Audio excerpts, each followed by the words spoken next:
Qiang Jin Jiu. Book 2, Other Heroes of Chaos.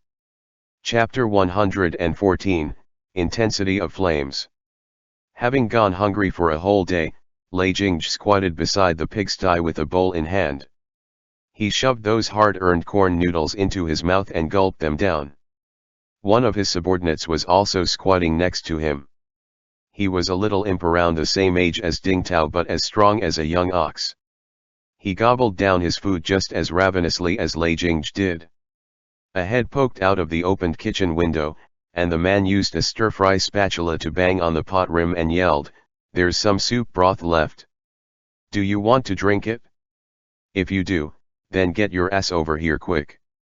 "Yes, yes, we want it." Before Li Xiang had even finished swallowing the noodles in his mouth, he was already hurriedly running to the window. He wiped his mouth with the back of his hand as he brought his bowl next to the pot. His eyes never once left that clear soup. "You have quite the appetite there." The cook scraped the bottom of the pot. "Tell your older brother to get down to work and find some honest job to do. Then you wouldn't have to starve to this extent. My bro is going to do great things." Li Xiang saw the soup was about to drip from the side of the bowl, so he swiped his fingers around it and put his finger into his mouth to suck it clean. The cook was a strong man in the prime of his life, too. He pulled his apron and wiped the sweat on his forehead. Looking at how strong and good-natured Li Xiang was, he wiped the sweat off for him too while he was at it and said with disapproval, "Your face is as dark as the bottom of a pot, and there's no one at home to take care of you. Hey, you there. What are you busy with all day? At least clean this kid up a bit." Lei Jing smiled simply at the cook. He was still chewing the pickled vegetables. Li Xiang trotted over and poured the soup into Lei Jing's bowl as if he was offering up a treasure. He said solicitously, "Bro, you eat it? Good lad." Lei Jing did not stand on ceremony as he tilted his head back and drank it in one gulp. When he finished drinking, he looked up at the sun above his head. It was so scorching that it was making him sweat. He squeezed his stinging eyes shut, shifted his feet and cursed under his breath, "Fuck his mother." "Fuck his mother," Li Xiang imitated him. He stood up and shielded Lei Jing from the sunlight. Lei Jing propped up an arm on his knee and asked, "How is it outside?" Li Xiang stretched his neck out and looked around. He answered in a small voice, "They're still searching." Looking irritable, Lei Jing hung his head down, exposing a scorpion tattoo on the back of his neck that was currently dripping with sweat. He had dispersed his people after he had fled from Xe province, taking only the silly lad he had raised from childhood with him as he sneaked his way into a small town along the public road. He had sat and watched as the imperial army was led on a wild goose chase all over. He was waiting for Xiao Qiye to run out of patience so that he would disperse his own soldiers and come after him himself. Who knew that Xiao Qiye would not lost his patience in the slightest? Instead, he had set this fire along this road, letting it blaze until all the people were burning with anxiety and panic everywhere. "Bro, the reward money of the imperial army's money is so pathetic," Li Xiang said with bewilderment. "It's not enough to even get the brothers some wine. Why are there still so many people going?" "It's precisely because the reward is small." Under Lei Jing's sweat-sheened brows were a pair of extremely bright eyes. "That the price he's offering is exactly right. If Xiao Qiye set the reward money right at the price of a couple of taels of silvers, then the commoners would not necessarily be willing to be his informants." Zhongbo had been hit with many disasters in recent years. The bandits ruled by force, so the higher the reward, the more it suggested that what was being asked of them to do was not something easy to do, that it was a task that might very well cost them their lives. But a few copper coins were worthwhile. They only had to inform the imperial army upon discovering traces of the bandits, and no one would know about it. It was just a few copper coins, and it was normal to spend it all in an instant. Even if this group of bandits came back to seek vengeance, they would not be able to track anyone down. Then what should we do? Li Xiang was drenched in sweat from head to toe. He looked at Lei Jingji. Bro, why don't we just fucking go ahead and do it? He only has 20,000 men.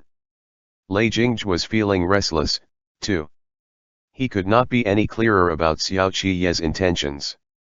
Xiao Qiye wanted to force them into making a move out of restlessness so that they would not be able to sit still and continue hiding. However, he was extremely clear-headed. He knew that the people he was leading were a motley crew cobbled together from the two prefectures in the east. None of them had received formal military training. They would end up battered and defeated the moment they lost their current advantage and faced off the well-equipped imperial army. However, it was not an option to keep hiding either. Lei Jingji could hide, but could those rowdy subordinates of his hold it in? Lei Jingji was sweating. He stared at the muck under his feet and said, "That person is a little underhanded. He won't play a game with me by the rules of benevolence, justice, morality, virtue, and the likes.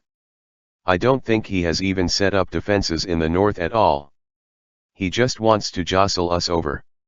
He knows very well that it's Libya in the north, and he's betting that we won't dare to go there. But damn it." Feeling stifled with pent-up frustration, Lei Jingji spat. He really would not dare to go there. "We'll wait for one more night." Lei Jingji suddenly stood up and said, "Go, tell Lu'er to notify the brothers who are still in the town tonight that we'll leave if the situation doesn't look right. If worst comes to worst, we'll just retreat back to Mount Luo first. I have all the energy to play a war of attrition with Xiao Qiye." Xiao Qiye was eating a few steamed buns paired with pickled vegetables. He sat on a wooden stake used for tethering horses and watched as the soldiers issued paper slips that could be used to exchange for copper coins to the commoners who came to tip them off. "Master." Tantai, who walked over and said, "He really is something to scatter his people everywhere. How is he going to issue his orders this way? He can't be going around knocking on their doors one by one, can he? As the bandit chief, he naturally has his ways." As Xiao Qiye spoke, he scratched Meng, who was perched on his shoulder. The gerfalcons raised in Libya are also able to pass on military intelligence swiftly. "We caught quite a number of them." Tantai, who said, "What shall we do with them?" Xiao Qiye said, "Kill them." Tantai, who turned to look at that other side, then looked back at Xiao Qiye. He said quietly, "But I heard that some of them are gentlemen from respectable families. Are we really going to kill them all?" Xiao Qiye looked at Tantaihu and said, "Since they went to Mount Luo to join the bandits and submit themselves to Lei Jingji's command, they should have expected such a day to come. I'm here to eradicate the bandits. There is no reason for me to show mercy to the enemy forces. Besides, let me ask you. Humans are all born with a mouth. If every one of them says that they are from a respectable family, then who do you believe, and who do you not?" Tantai, who said nothing. Xiao Qiye stood up and watched as Meng flew away. He said, "I know you're thinking of the Biancha cavalry. But Lao Hu, benevolence should not be used in the wrong place. You've been in the army for a long time.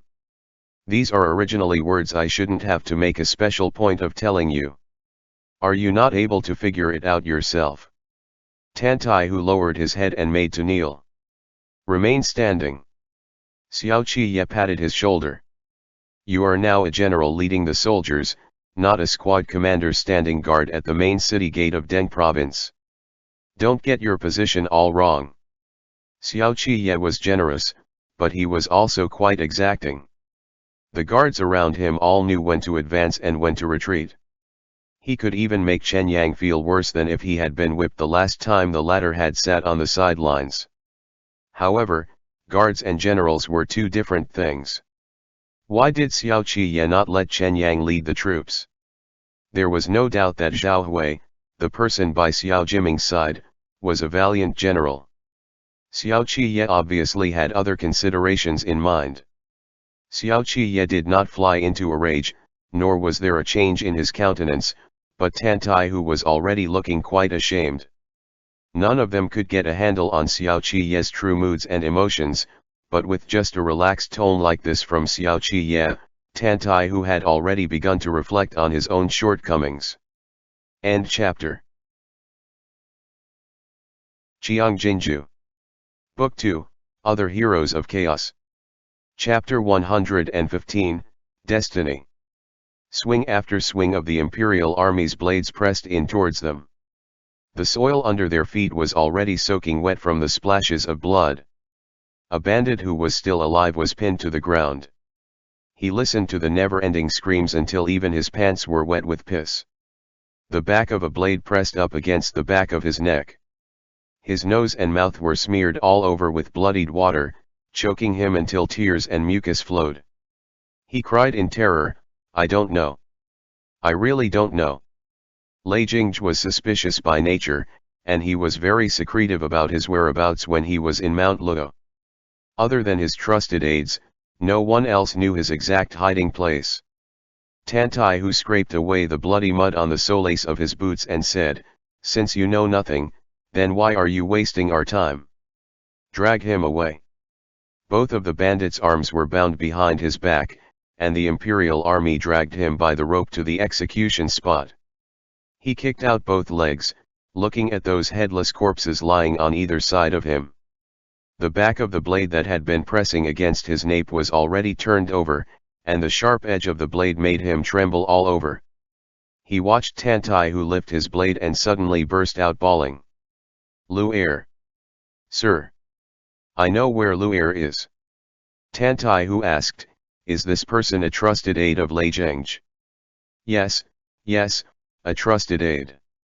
The bandit's chest heaved as he stared wide-eyed at that blade and said, "Lu'er is our carrier pigeon. He is the one who passes on all the orders issued by Lei Jingzhi. It was also Lu'er who sent someone to pass me the message telling me to bring the men to hide out in the west." After having been here for half a night, Tan Taihu finally managed to pry out some information. He lifted the man and asked, "Where is this Lu'er now?" "In Bianshui town." The bandit answered. "The information I received a few days back came from Bianshui town. If you go look for him now, you will definitely find him." Bianshui town was just a few li away, but on second thoughts, Tan Taihu felt that it did not bode well. They had searched through that place many times, and in all probability, they had already alerted the enemy. He hurriedly released his grip on the man and strode away to report to Xiao Qiye. The Imperial Army promptly changed direction and raced to Bianshui town. They set up a heavy siege outside the town, then searched from house to house and detained all the recent arrivals with questionable origins who were not registered in the household register. The bandits were identified one by one, but there were no traces of Lu'er and Lei Jingzhi. Seeing as dawn was about to break, the bandit feared that Xiao Qiye would take out his anger on him, so he racked his brain to offer suggestions. He said, "Lu'er has plenty of followers, they are all his snoops and spies. Every time he heads out for battles, they will spread out all around him to facilitate the relaying of updates to Lei Jingzhi. Now that they are not here, it's most likely because they have gotten wind of it and fled. You have blocked off access to the south, and we don't dare to head north, so we can only retreat east. If you give chase now, you'll definitely be able to catch up to them." Although Tan Taihu despised a spineless coward like him who would sell out his master for his own benefit, he still reported the information as it was to Xiao Qiye. Xiao Qiye considered it over for a moment on his horse before he said to Tan Taihu, "Take half of your men and chase after them along the eastern side of the mountain forest. They are now birds that will be startled at the mere twang of a bowstring. Just intimidate them a little, and they will be in such panic that they won't be able to turn around and meet the attack head-on as usual. You just need to hit them hard. Those remaining 1,000 people are all scattered soldiers without contact with their commander. They won't be able to hold their own against you." Tan Taihu acknowledged his orders, only to see Xiao Qiye gathering the remaining men. So he asked, "Since that's the case, wouldn't it do for master to wait for me here? Why make another trip?" Look at Lei Jing's behavior and demeanor, and you should know that he's not only suspicious by nature but also terrified of death. Whatever we can think of, he can think of it, too. If heading east is the only way for them to take, he will not go along with such a large contingent of troops. That is too big a target, it's too obvious. Xiao Qiye wound up his horsewhip and said, since he dared to use Lei Changming as a live target earlier, he will similarly dare to use these remaining 1,000 people as live targets as well. You may set your mind at ease and head east. I'll go block him. Asterisk asterisk asterisk. It was scorching hot these 2 days. The sun was so blazing that it made the bandits burning with anxiety even more restless and uneasy. They squatted in groups in the mountain forest. Seeing as Lei Jingzhi had been slow to show himself, they loudly questioned Lu Er, who was standing on a rock. Master Lu is also a part of the council, so you would be clearer than us when it comes to news of the second in command. What is the situation now? Tell us. Lu Er stuffed tobacco into his pipe but did not manage to find a flint. He squatted on the rock and looked up at the clear, cloudless sky. It was too bright to take in everything at a glance. He clicked his tongue and said, I'm here to deliver a message, aren't I? That is, go home. The Imperial Army has captured a few hundred brothers under my command, and I still don't know if they are alive or dead now. I'm waiting for the second in command to come up with an idea to save them, and he's telling us to go home just like this? Isn't this just tucking our tails between our legs and subjecting ourselves to bullying? A man with a booming voice stood up and said with discontent. We were all big names back in Mount Luo, and we followed him to Tse province so that we would have no lack of food and water. In the end, we have all become cowards like tortoises hiding in their shells. This is really fucking pissing me off. Isn't this all because we are down on our luck? Lu Er not only looked like a shrewd old monkey, the way he handled matters was also in similar fashion. He had a lot to complain about regarding Lei Jingzhi's current order, but he would never voice it out, so he said in an attempt to smooth things over, even if you return to Mount Luo now, you will still be a big name there. Whom among us can take it lying down? But there will be times when even a horse will stumble. It's no big deal if we suffer from the occasional defeat. All you have to do is report the number of people you have lost to the council later and get the second in command to make it up to you, as well as allocate some silver to you. Surely he won't shortchange you. Do I look like I give a damn about that bit of silver? The man spat. I'm heartbroken for those brothers. Do you think people are that easily replaced nowadays? Didn't you see the public notice posted by the Imperial Army? Tse province wants to rebuild its garrison troops. There are meals and fields to be had. Why would anyone give up a decent job in a regular army and join us? Do you think everyone is crazy? Moreover, our numbers are much greater than the Imperial Army. We should have just fought them the first time we encountered them at the foot of Tse province's city gate. But he feared this and that. The fuck he's afraid of? This is just great. We haven't even met them head on, and we have already inexplicably lost. Sounds of agreement rang out all around at his words. Creases formed at the corners of Lu Er's eyes. He said, the second in command is just being cautious. The Imperial Army is well equipped. Look at those armors that are so polished they shine. We might not necessarily be their match if we really come to blows. They just look impressive on the surface. The man wiped the phlegm he had spit out with the sole of his shoe and said, what kind of troops is the Imperial Army? How many battles have they fought? They can't fight for nuts. They only fought once with the 8 great training divisions at the gate of Zongbo. Can that even be called a battle? That's called a pissing contest. Whoever the fuck stands the longest wins. Laughter broke out all around. The man noisily cleared his throat and tugged at his collar again to reveal a reddish chest. He said, as I see it, we are not in a hurry to leave. Tse province is such a big gold mine. If we miss it this time, it'll be harder to lay our hands on it the next time. The Imperial Army goes around posting notices everywhere to get the common folks to tip them off. But at the end of the day, they are still afraid, no. If not, then let them bring it on. We are now all gathered together, and we have at least 5 or 6,000 people. Just engaging in war of attrition in the mountains alone will be enough to make the Imperial Army suffer. Lu'er did not kick up a stink with him or make a decision. He rubbed the pipe in his hand and said, "The second in command said to go back, and you still want to fight them? Then go notify him yourself. He wants to be a cowering tortoise and hide his head under his crotch.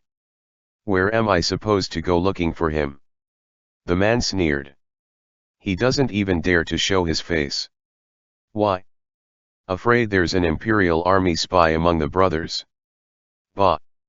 The man that Lei Jingzhi had used as a shield that day when he fled was none other than this man's prospective brother-in-law.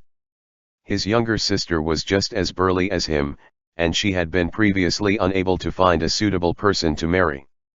It had not been easy to find a man who treated his younger sister well this time, and they were even ready to have the wedding at the end of the year. But who would have expected Lei Jingzhi to use him as a shield this trip? He hated Lei Jingzhi for being hard-hearted, and he also resented Lei Jingzhi for subjecting them to this kind of frustration that they could only bottle up. I'll repeat the second-in-command's words. Lu'er stood up and pounded at his waist with his pipe. He said, "We are now the vanguard squad. We don't have many people, but we are still different from those minor bandits we came across on the way. As long as we can get out of Tse province's border within 5 days and arrive at Dun province's relay station, we can be considered to be back in our own territory. By then, we will have nothing to fear even if the Imperial Army wants to continue pursuing us." On seeing the fury on that man's face after he was done speaking, he continued, "Of course, the second-in-command is still hurrying on his way here. Whether we leave or stay is open to discussion." They were initially bandits gathered from various mountain strongholds. Although Lei Changming was usually a headstrong man, he was very generous to the brothers, showering them with meat and wine, money and women. Even if they made a mistake, they only had to plead for mercy for the matter to be dropped. But Lei Jingzhi was different. Not only did he rarely show himself, he was also rather severe in meting out punishments. 8 or 9 out of 10 wrongdoers who ended up in his hands would all meet their ends. He relied on inspiring awe to lead these bandits. Those who feared him outnumbered those who respected him. Now that everyone had fallen into dire straits together, it was inevitable for them to start harboring other intentions. One could take turns to be the emperor, so why not the chief of the bandits? He who is capable is qualified.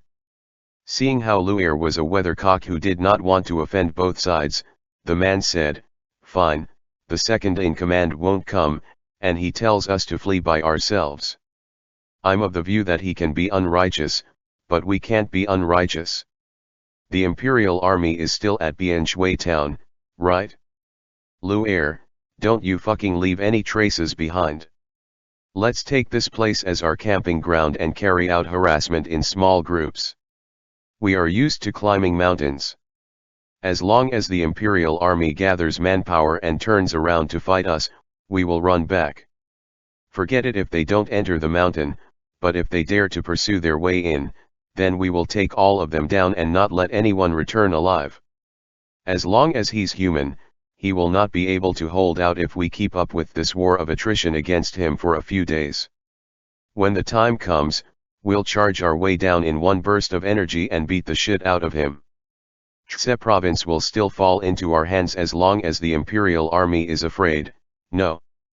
So how about it? Do we do it or not?"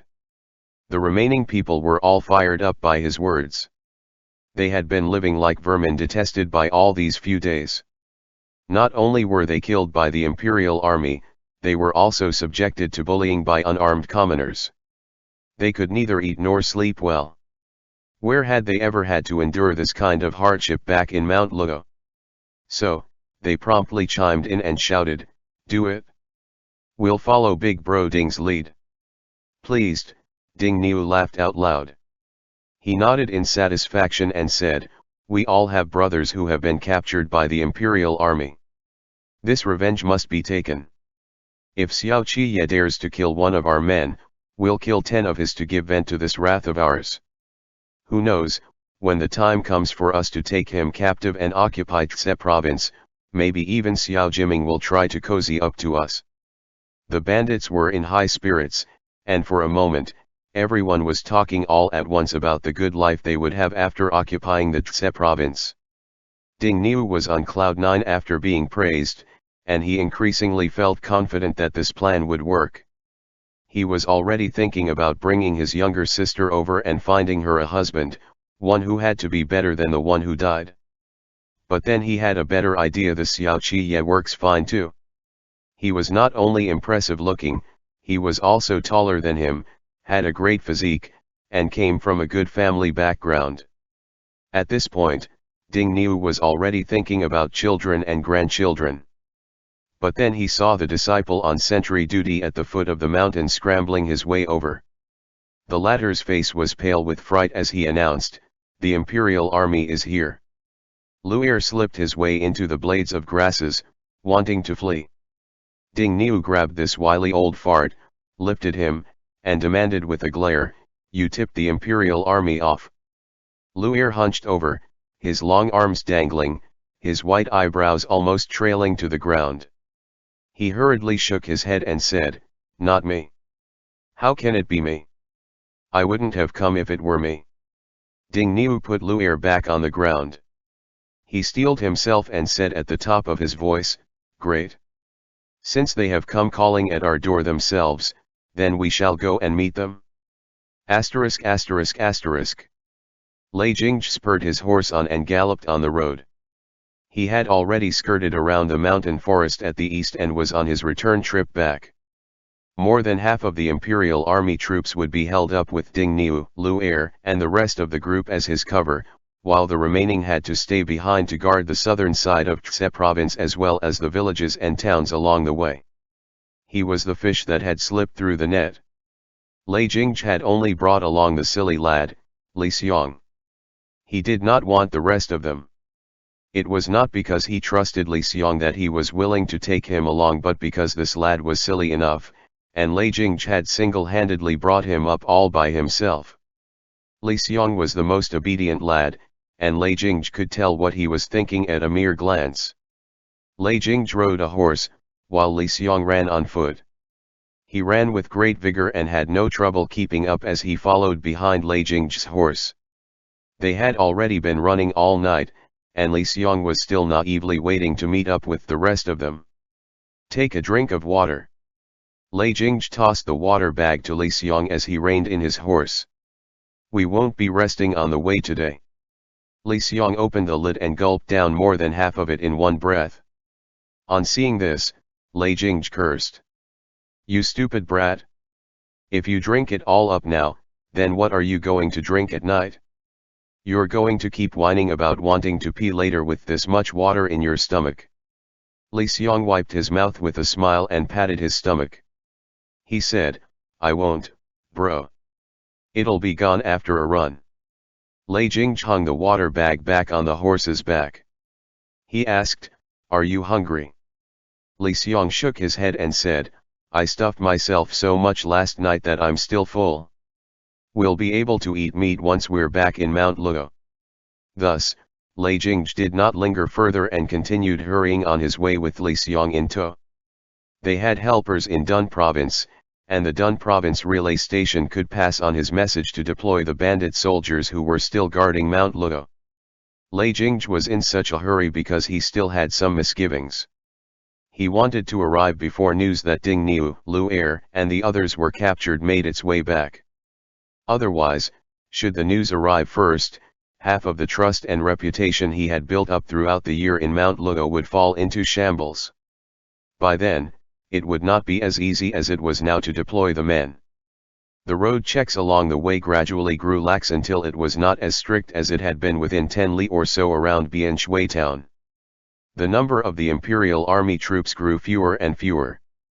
By the time Lei Jingzhi passed by the vegetable fields manned by troops, he could no longer see any signs of the imperial army. At night, they rested by the side of a stream.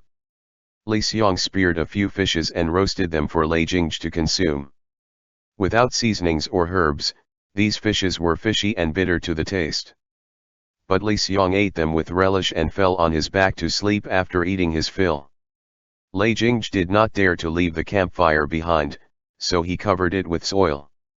Gradually finding it harder to hang on as he had not had any sleep for a day and a night, he leaned against a tree and fell asleep. Lei Jingzhi slept for an unspecified amount of time before he was startled awake. He propped himself up on the ground, stilled his breathing, and listened to signs of activity within the forest with rapt attention. The wind was a little strong tonight. Tree branches swayed from the force of it, rustling the leaves in intermittent bursts. Li Xiang was still sleeping, his snores thunderous. Lei Jingzhi listened for a long time. Although he could not see anything amiss, he was already starting to feel suspicious. He kicked Li Xiang awake and gestured with his hands for Li Xiang to get the horse. As Li Xiang untied the reins, he suddenly had the urge to relieve himself. He never stopped for a break in the morning, and he had fallen right asleep at night. Unable to hold it in, he whispered to Lei Jingzhi, "Bro, I want to pee." Lei Jingzhi clicked his tongue and made a gesture as if he was going to thrash him, then motioned for him to hurry. So Li Xiang went behind the tree and loosened his waist sash. The sound of water splashing rang out. Having seen no signs of movement so far, Lei Jingzhi relaxed a little. He pulled the horse, and when the horse snorted, he suddenly realized something off. Why was there not even a chirp from the birds or insects? Li Xiang was not done relieving himself when he heard Lei Jingzhi hissed. "Leave!" Li Xiang exclaimed in acknowledgement, then tied his waist sash in a hurry and broke into a run after him. Lei Jingzhi lashed out hard with his horsewhip and charged at random among the shadows of the trees. The tree forks swaying in the wind loomed like demons brandishing their claws and baring their fangs as they came surrounding him from all sides. Lei Jingzhi fled until he was sweating. He did not know why he was sweating. His back had gone all cold from the wind. He did not even care to look back at Li Xiang. He only wanted to leave this forest as fast as possible. The horse under him was already exhausted from the running. No matter how he whipped it, it did not run as fast as it did in the daytime. The sounds of footsteps came trampling noisily towards him. It was as if Lei Jingzhi was being chased by some gargantuan behemoth. He crashed headlong through the net of trees and charged out of the forest, but following right after, he forcibly reined in the horse and gasped for breath as he looked fixedly ahead. The hem of Xiao Qiye's clothes fluttered backward in the wind.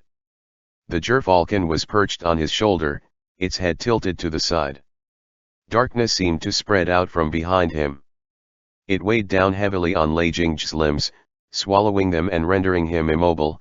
His entire body was frozen stiff on the back of the horse. A raspy sound escaped from Lei Jingzhi's throat. He snapped back to his senses and thought of turning around, but the imperial army was all around him. Xiao Qiye had deliberately hidden his men in the forest. As a result, Lei Jingzhi could not guess how many men he had brought along. This was a counter-blow to Lei Jingzhi's initial deception, so that Lei Jingzhi would similarly experience the absurdity of being played. "Go ahead and run," Xiao Qiye said in a deep voice. Lei Jingzhi released the reins and put both hands up. He said, "You win. I concede defeat." Lang Tao Shuijin threw its head back and neighed. Xiao Qiye said nothing. Lei Jingzhi slid off his horse slowly, keeping both hands up to indicate that he had no thoughts of fighting it out to the death.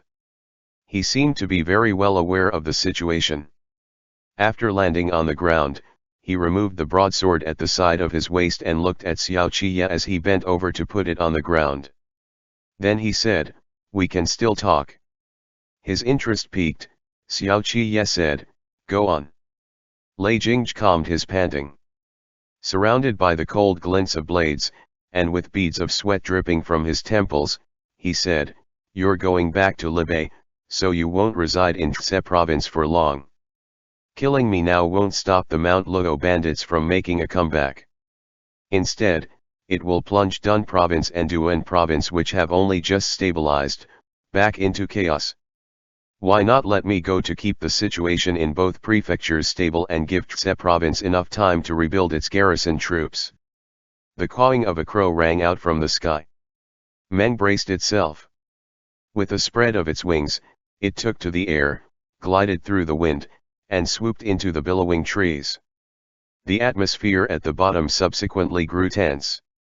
Lei Jingzhi kept looking at Xiao Qiye all this while, as if to prove that he was confident of success, that it was not the end of the road for him yet. Xiao Qiye lifted a hand and laid his palm at the side of his waist. Both men stood facing each other. In the very instant Meng pounced and ripped into the crow, Lei Jingzhi abruptly kicked up his broadsword and flung off its sheath. He rolled forward. With a strong burst of strength in his legs, he sprang up high into the air and cleaved the broadsword down towards Xiao Qiye right in the face. Blade collided violently against blade, sending sparks sputtering as they scraped against each other in a mighty show of power. The scorching weather that had persisted for several days dissipated in the wind. Skies that were still clear and boundless in the morning were now overcast with dark clouds. A few bean-sized raindrops came pelting down, followed by the sudden arrival of a rainstorm, as if heaven could not bear the heat and had sent it to scour the filthy world. Li Xiang, who had lost track of Lei Jingzhi, circled around for a long time before he finally heard the subtle sounds of fighting in the rain. He brushed aside the branches and leaves with all his might and trampled upon muddied water as he chased his way towards the sound. The moment he rolled out, he came right in front of the imperial army wielding their blades. He was unarmed, but in a moment of desperation when he saw Lei Jingzhi in a disadvantageous position under the curtain of rain, he bellowed and turned around to wrap his arms around a bare, withered tree as thick as the rim of a bowl and swung it up. Bro! Like a strong, charging bull of limitless strength, Li Xiang sent the imperial army on one side scattering all over in total disarray. Xiao Qiye did not expect Li Xiang to have such strength. He swung away from the trajectory of the tree Li Xiang was brandishing. Lei Jingzhi, who had already been struck with the blade, saw his opportunity and retreated immediately to Li Xiang's side. Li Xiang's extraordinary strength was innate, and it was even more terrifying than Xiao Qiye's. He swung the tree to ward off all those blades and swords and shouted, "Bro, I'll carry you on my back." Lei Jingzhi jumped onto Li Xiang's back. Supporting the tree, Li Xiang bellowed and charged a path out of the encirclement. He was not afraid of blades and swords, and he did not fear Xiao Qiye either. Newborn calves were all of such a temperament. There was only his big brother Lei Jingzhi in his eyes.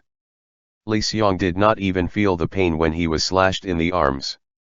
He kicked over the wall of people before him and broke into a mad dash in the torrential rain with Lei Jingzhi on his back. Blood dripped off Lei Jingzhi, staining Li Xiang's back red. Li Xiang wiped his face and cried, "Bro! Don't die." Lei Jingzhi was not a person who would simply resign to his fate. He did not have a pleasant time back in the Zhou clan in Duan province. His father failed his mother, so he changed his surname and called himself Lei Jingzhi from then on. He ran into danger many times on Mount Luo, and he had always been able to wait for things to take a turn for the better. But Xiao Qiye was just like the sudden rain that came out of nowhere this night. He was the edge of a precipice he had never foreseen. He thought it should not be the end of him just yet he could only watch as the turns of events tipped the balance against him. "Damn it," covering his wound, Lei Jingzhi said, "Shut up." Li Xiang listened to the sound of horse hooves behind him and dashed off with his teeth clenched and his face tilted up. This lad was truly unusual, even ordinary horses could not catch up to him. But Xiao Qiye's Lang Tao Shuijin was extraordinary. In the blink of an eye, it had already caught up right behind them. Li Xiang did his best, but as he leaped across the stream, he suddenly cramped up. He was still growing, and he lost his balance when he landed on his feet. Consequently, he fell. As he sucked in a breath from the pain, he dragged Lei Jingzhi up, still intending to carry him on his back to flee. Xiao Qiye. Knowing that there was no escape for him, Lei Jingzhi said, "If you are willing to spare me, then it's possible for the bandits of Mount Luo to come under your command. I still have some influence left. I can still be of some use." Xiao Qiye flung away the drops of blood on Longli blade. Lang Tao Shuijin stamped its hooves twice before it broke into a sudden run. Lei Jingzhi twisted Li Xiong's face over. There was already a change in the timbre of his voice amidst his violent gasps. He did not want to die. His grip tightened on Li Xiong's hand as he said, "Xiongzhe, kill him, kill him." Li Xiong rubbed away the rainwater on his face. With one limping leg, he spread both arms open and stabilized his lower body, wanting to throw off Lang Tao Shuijin. With his sturdy body trembling, he looked at Xiao Qiye, then let loose a bellow and charged over. He wrapped his arms around Lang Tao Shuijin's neck, causing Lang Tao Shuijin to neigh. He did not know too many martial art moves, but there was a flash of his leg in what was clearly a wrestling technique of the Bianxia tribes as he flung Lang Tao Shuijin over into the muddy water. Xiao Qiye grabbed Li Xiong, who had a youthful-looking face, up by the collar.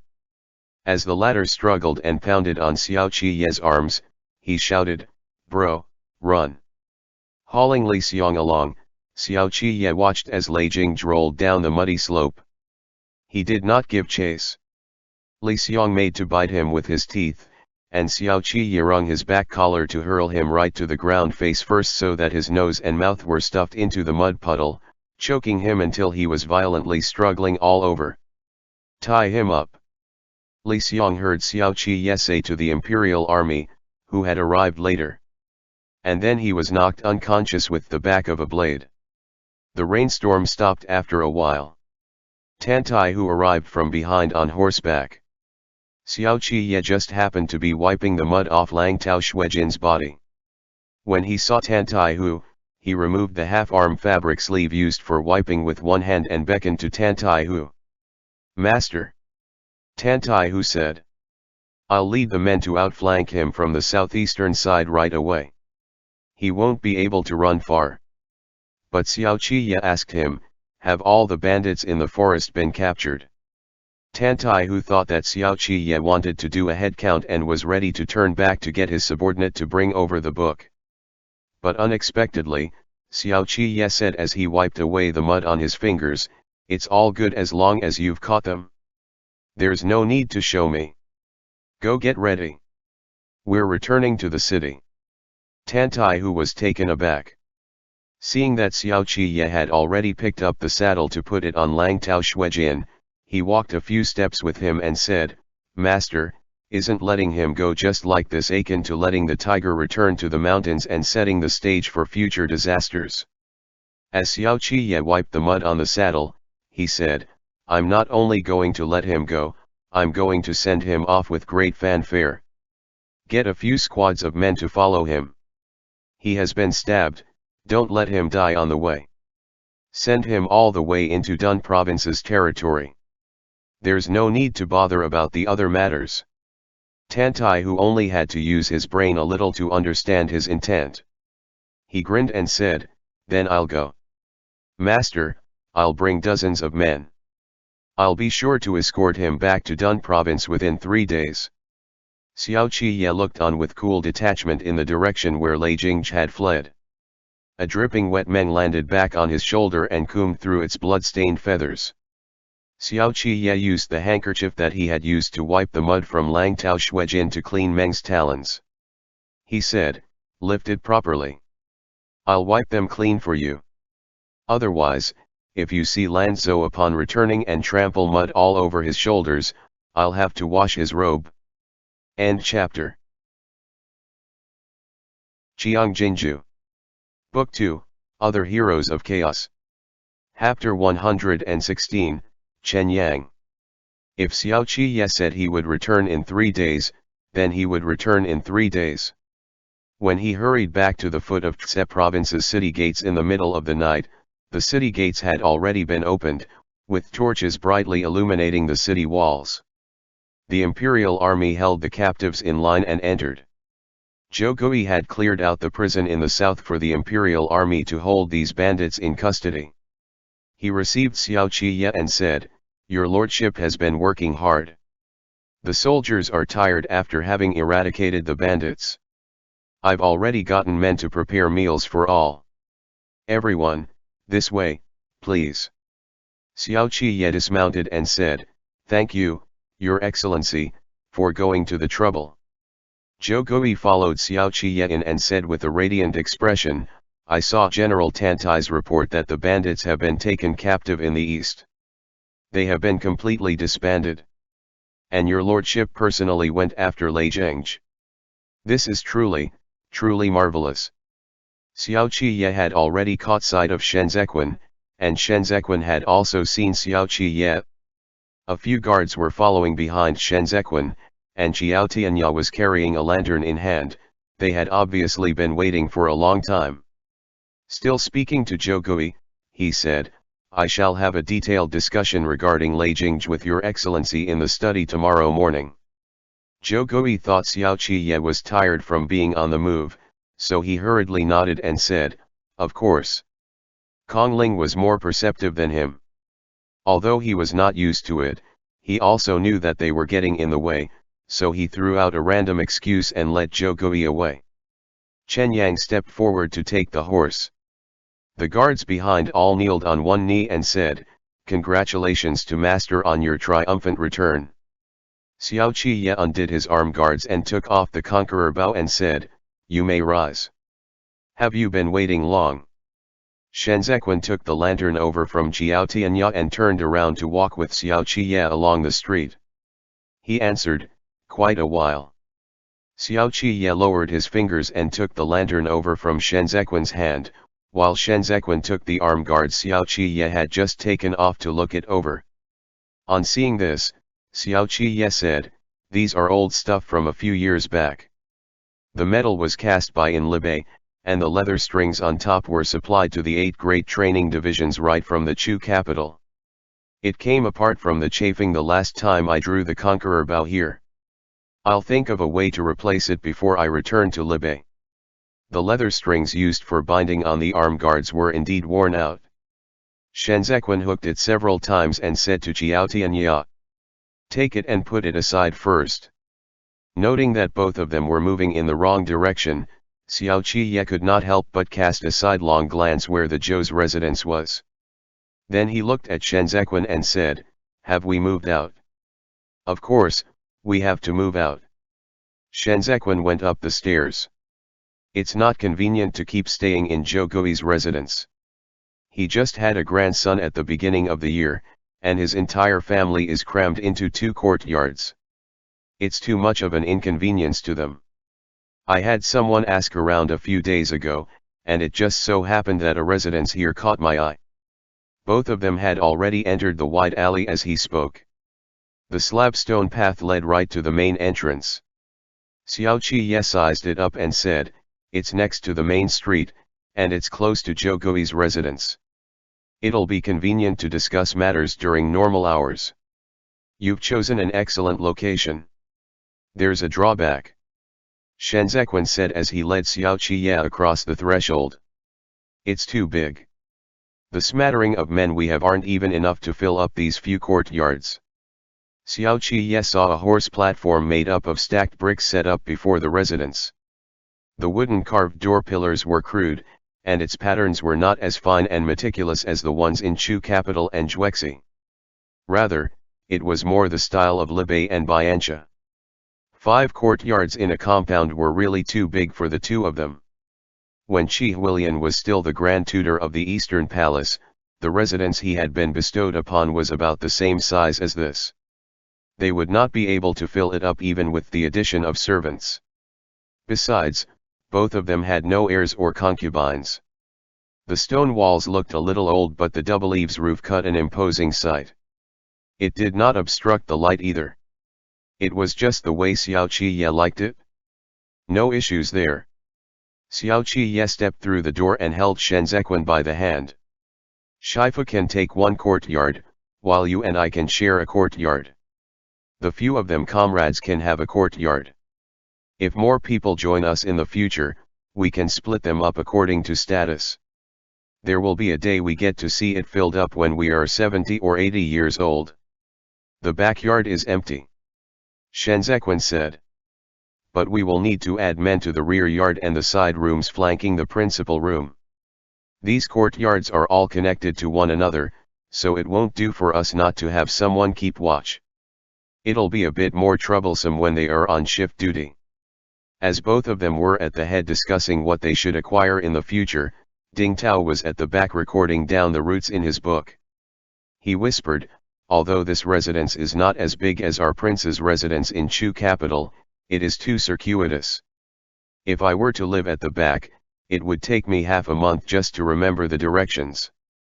What are you afraid of since we don't let you take up a mission alone? And you always have Gu Jin around to lead you. Qiao Tianya said.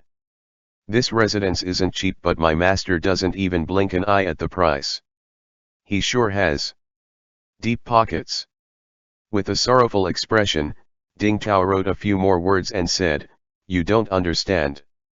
It's precisely because Gu Jin is leading that we will get lost. Sigh, Jingur is really a strange one. As a scout in the military, he can remember all those unfamiliar places clearly when he's investigating matters outside, but not so when he returns to our own home. 8 or 9 times out of 10, he will turn into the wrong courtyard. Back at home in Libei, he will often end up somewhere else. I'm telling you, there's an older sister in that residence called Quilin, a maidservant of the princess consort of Xiao Shi Sui. She's really gentle. Every time Jingur makes a wrong turn, she's the one who leads him back. She even gives me candy. In any case, Gu Jin clamped an arm around Ding Tao and gagged his mouth shut. He cast a few glances at Qiao Tianya and said, hear no evil. I haven't heard any part that's evil. Qiao Tianya looked astonished and applauded softly. On the other hand though, you have just shot yourself in the foot. Asterisk asterisk asterisk. It's hard to plant bamboo here. I'll look for other options after a few days. Xiao Qiye looked back and said to the few of them. Who is on the night watch tonight? All this while, Chen Yang seemed to be preoccupied, but upon hearing him, he said, I'm on guard alone. The few of them are on shift duty for the past few days. Xiao Qiye knew from this that Chen Yang had something to report to him, so he nodded and did not ask further. He already knew that there was an issue when he entered the city and saw Chen Yang's expression as the latter received him. The hot water was ready when he returned to the courtyard. While Xiao Qiye was taking his bath, Shen Zequin got someone to warm up the meal. The weather was hot and the doors to the principal room were wide open with bamboo blinds hung up to keep out mosquitoes. The window screens were all newly replaced, and there was a round-bellied copper vat placed on the veranda with 2 red carps in the clear water and 3 or 4 lotuses floating on it. Several green plants that had been planted in the courtyard were bathed under the warm light emanating from the room. They clustered around Chen Yang, who was sitting in a daze. Chen Yang was wearing an old robe. Their clothes had all worn out after they rushed the entire journey here. Shen Zequin had asked Zhou Gui's principal wife to look for a tailor to take their measurements one by one. After a period of time, they would all have new sets of clothes to change into. Chen Yang and Zhao Hui were of the same age. But Zhao Hui already had a family and an established career, while he was still a head of guards who lived together with the other brothers. He seemed to be the most sophisticated of them, but in truth, he was also rough around the edges. He was sitting under the eaves at present, getting quite a number of bites from the mosquitoes. Yet he felt troubled as he continued to deliberate over how he should report to Xiao Qiye in a while. The bamboo blinds opened up partially. Shen Zequin had already changed into his regular clothes. He said to Chen Yang, "You've been guarding the city wall entrance at night, and you still want to sit here and let the mosquitoes feast on you. Come in and have dinner with Cen first." Chen Yang rose to his feet in compliance and followed him in.